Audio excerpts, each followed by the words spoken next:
2 weeks' time, I will be at the finish line of the Arc of Attrition.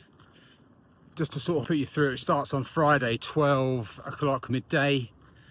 We have about 4 hours of daylight, and then come 4 o'clock, head torches go on, and then we're going to be battling the wind and the coast and the dark and the trails and the miles till about 8 a.m. So a lot of darkness.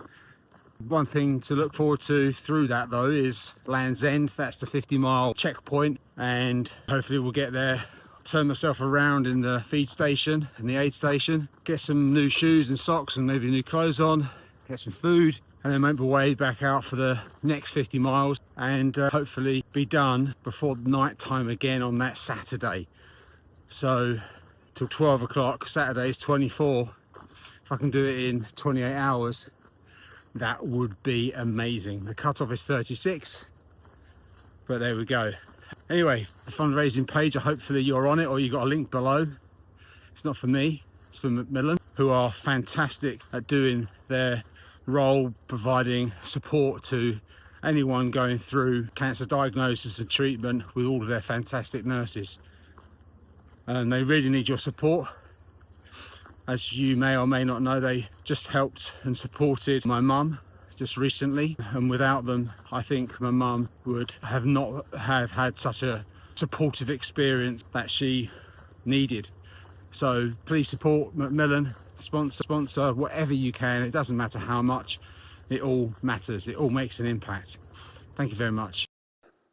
So first up we have the basic stuff like waterproof trousers, a synthetic gilet or coat. You've got a warm second layer. You've also got your vest. I'm taking some poles here. You've got your waterproof jacket.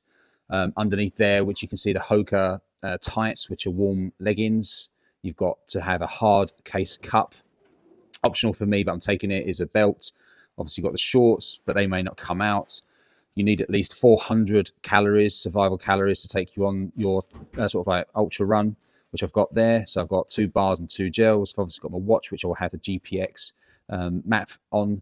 You need 2 sets of gloves, one being waterproof and warm. You need you need a torch, headlamp, because we've got about, well, probably about 16 hours worth of darkness on the first day, starting at 5 p.m. all the way through to 8 a.m. the next day.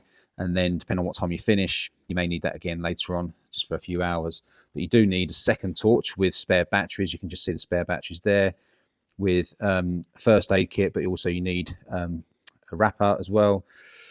You need a bivy bag to keep yourself sort of like warm if anything happens. Compass.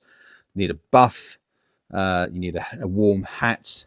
You obviously need glasses. I actually have had to get some goggles because it's on the coast. And one of the mandatory kit is actually goggles, which are coming today. And then obviously you need your footwear, and I'll take a couple of pieces of footwear as well. And that will all be packed up pretty much in this. But I will be using, which is really important, these bags here, which basically keeps your gear all dry and not wet. So when you're running, you obviously sweat, so it could be raining, and you need all of your spare gear that you might want to put on to be dry. So this is a dry bag, and I would totally recommend getting that. So there you have it. I want to talk about event psychology. Interesting, would love to know your thoughts, but also wanted to share mine. How I prepare for it is, one, leading up to it is feeling the excitement, feeling the gratitude to know that I can do these things. I can actually sign up and get to the start line, and be really thankful for that. And I think also, yes, I'm anxious, I'm nervous, but that's part of feeling alive and part of, I don't know, the excitement, because let's be honest, most of our days are quite the same normally. So it's very rare do you get an opportunity to go in and do something quite extraordinary, which is what we're all going to be doing. So yeah, so I'm excited, but also obviously nervous. But in terms of the day, I always get to the start line and do a lot of visualization of, you know, starting, getting a mile down the road. I think I've got another 99 miles left across the coast of Cornwall, go through the night, etc.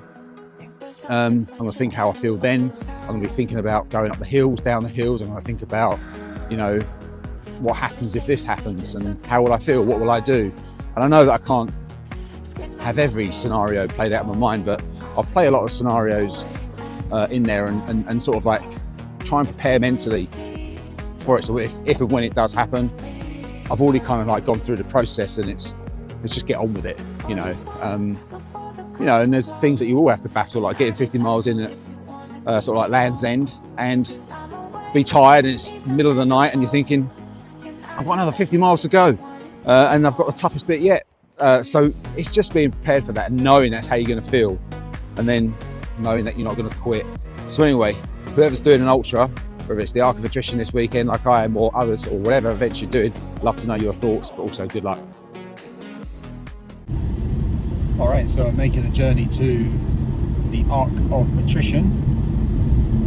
Left about 9:30 in the morning from Hertfordshire, and it's now about 2:30, and I've got about 40 miles to go, so good journey. Obviously, got a few things on my mind. First one would obviously be the event itself. It's going to be big, and there's going to be a lot of battles out there, I'm sure, especially with the forecasted weather, which is fine. You know, I've got all the necessary gear. There's a saying, there's no such bad thing as bad weather, just bad gear. So let's see how the gear performs. But yeah, looking forward to it, but also a bit nervous. But the other thing that's in my mind is why I'm doing this, and what's going to get me through it, actually.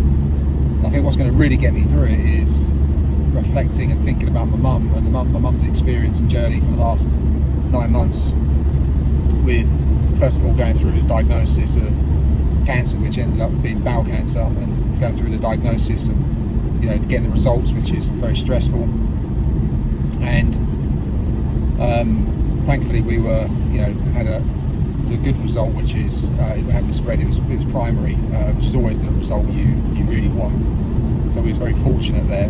And then there's the process of obviously, you know, having the operation in terms of removing the bowel, going to hospital, seeing my mum in hospital, seeing a glamorous, active self being stuck in a hospital for 10 days. You know, coming up to 80 years old, it was very inspiring to see her go through that, but also, you know, it impacts you. And then after that, it was, you know, my mum's released, then she's goes on a course a few weeks later of chemotherapy, and I think that's what really, you know, got my mum. And you can just see this shell of an individual that is usually a powerhouse, and the chemotherapy just wiped everything out, wiped absolutely everything out. So to see your mum kind of like go from, you know, a very independent woman, glamorous, glittery, you know, you kind of like think, wow, okay. But that was hard for my mum and hard to see. But it was, you know, obviously nice to be able to support my mum and give back, as well as my brother and other family and friends. But what was, I remember on the course, two things. One is, if mum could go through that, then I had absolutely no excuse, as well as what everyone else is going through, potentially in the life of cancer and other things. So just to kind of put one step in front of the other, I'm very lucky to be able to do that in the outdoors and be part of this. So I'm counting myself lucky to be able to go through this challenge. And then the other thing I'm thinking about is the finish line is like what I'd call a bacon roll. The reason why I threw a bacon roll is when my mum was, you know, in a really bad state and deteriorating, and couldn't get out of bed through the chemotherapy, and I had to do a couple of errands, and I said to her, do you want a bacon roll? She hadn't eaten that well, so and she was on the phone. I was on the phone to her. She said, yeah, okay. And I could just see she just wanted the bacon roll. I was just relieved that she was going to eat something pretty decent. I say decent, you know, something that was, you know, I would say good bad food. And I remember taking it back to my mum, and I was so excited to bring my mum this bacon roll because I knew she was looking forward to it. And when I gave it to her, her eyes lit up and opened up, like really excited, really looking forward to this bacon roll. And she made sure I bought a crusty roll. So that was something I'm going to remember, because that was a bit of light that was there in that whole kind of chemotherapy stage. But thankfully now my mum's alright, it's on the mend. But anyway, I'm going to remember those things when I'm on the race and doing 100 miles. Alright, here we are. Check-in registration. Make sure all your kit's all good. Arc of Attrition 2026. Here we go. By the way, it's parked in, it's very, very muddy. So here we are. I'm not sure you can hear me. Arc of Attrition. There's the tents. There's everyone hanging out. Just put my bag in over there, which is the 50-mile marker. It's pretty windy, but it's not raining yet. But yeah, we're just probably about an hour away from getting on the bus.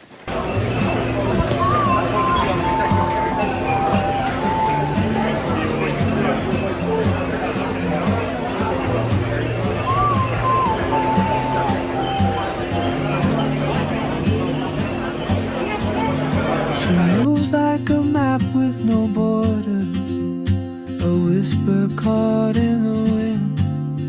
I see her boots at the corner cafe with a notebook and a grin.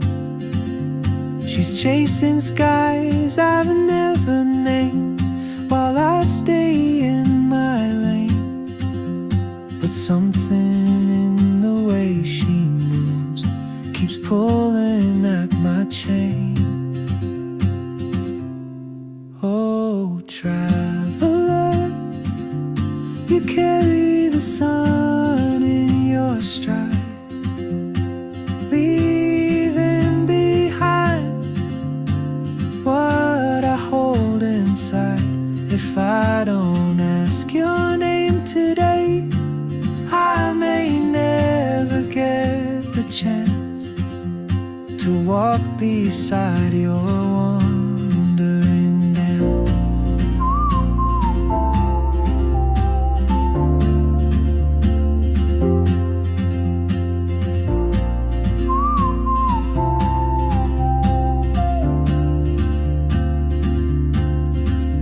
She hums a tune I've never heard in languages I can't speak.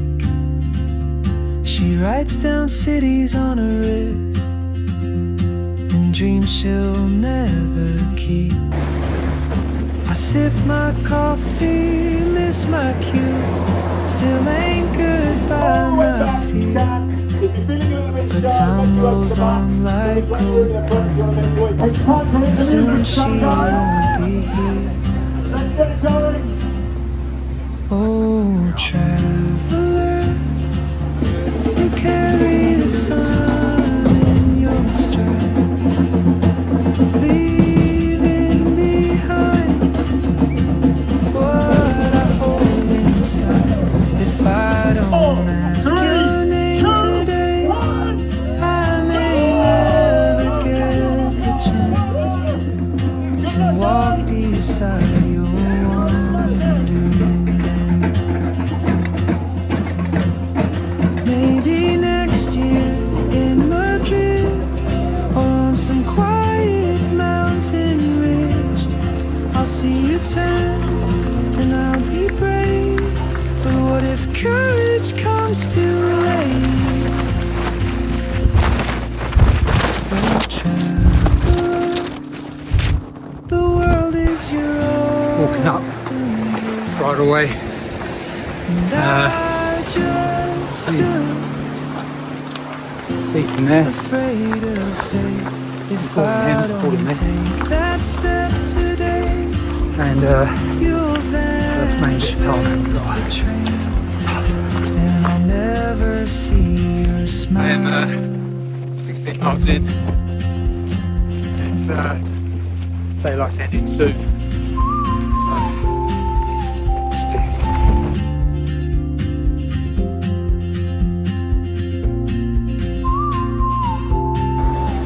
So I have a feeling I'm going to get timed out. I'm probably about 78 miles, 79 miles, and it's just so technical and slow, this route.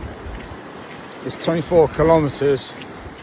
I was waiting time at the last checkpoint, and this route is just so boggy and rocky. I mean, just so slow going. So yeah, we'll see. And yes, we did go in pumps.